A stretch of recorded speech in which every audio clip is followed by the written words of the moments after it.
Huledat pravdu, slishet pravdu, uchit pravdu, milovat pravdu, luv pravdu, dreshet pravdu avbrachainet, pravdu asdos mirtie. Seek the truth, hear the truth, learn the truth, love the truth, speak the truth, hold the truth, and defend the truth until death.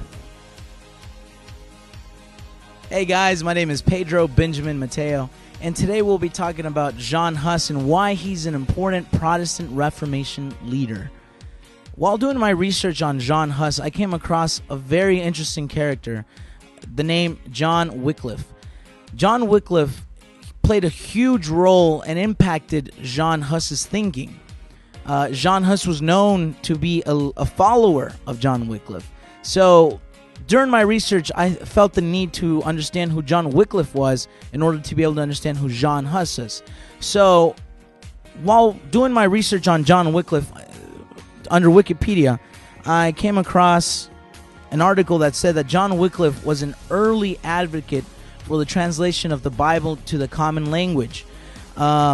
He completed his translation directly from the Vulgate into the common language in the year 1382. This Bible became known as the Wycliffe's Bible. Also, I went to wycliffe.org, and under a history of Bible translation, I came across a very interesting timeline, and it starts off around 285 BC. The Old Testament is translated from the original Hebrew into Greek. It is called the Septuagint. In the year 382 to 420 AD, Jerome's translation, called the Vulgate translation, meaning common Latin, becomes the most widely used translation of the Western Church. Now, in the year 1384, John Wycliffe translates the Latin Vulgate version of the Bible into English. So, why is Wycliffe important? Simple enough. In the early Middle Ages, most Western Christians could only have the Bible told to them through oral stories or simply by going to church and listening to it in Latin. Here's the problem. Most people at that time could not read. So, Wycliffe had the idea to translate the Bible into the vernacular, saying, "It helpeth Christian men to study the gospel in that tongue in which they know best Christ's sentence."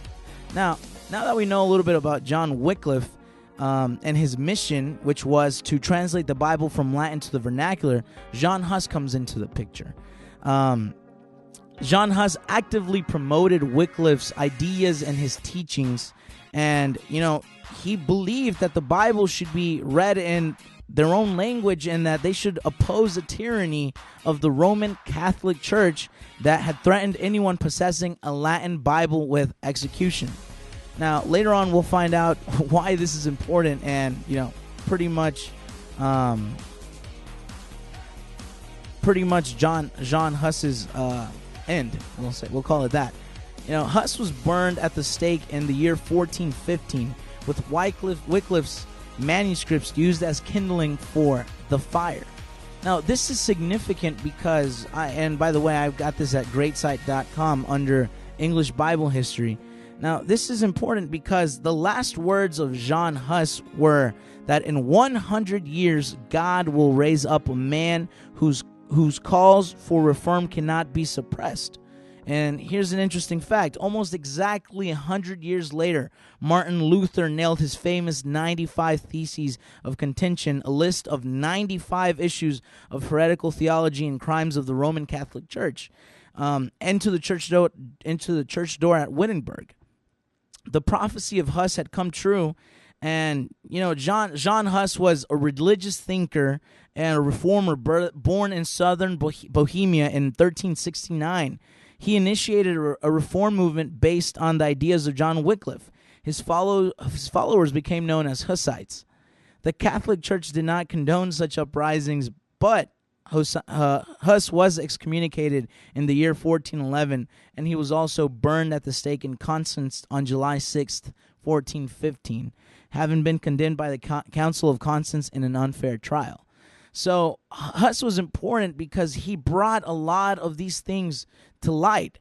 Wycliffe translated the Bible, but Jan Hus actually gave up his life for the translations. And like I said, 100 years later, the well-known reformer Martin Luther comes up and nails his 95 Theses, to the door.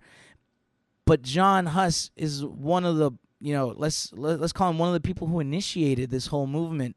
And after John Wycliffe, he's next, and he's definitely done a lot. And nowadays, the fact that I can hold up a Spanish Bible or that I can hold up a Bible in English, I can thank these guys for these amazing events that took place in history. So that's my history speech. Thank you guys for listening.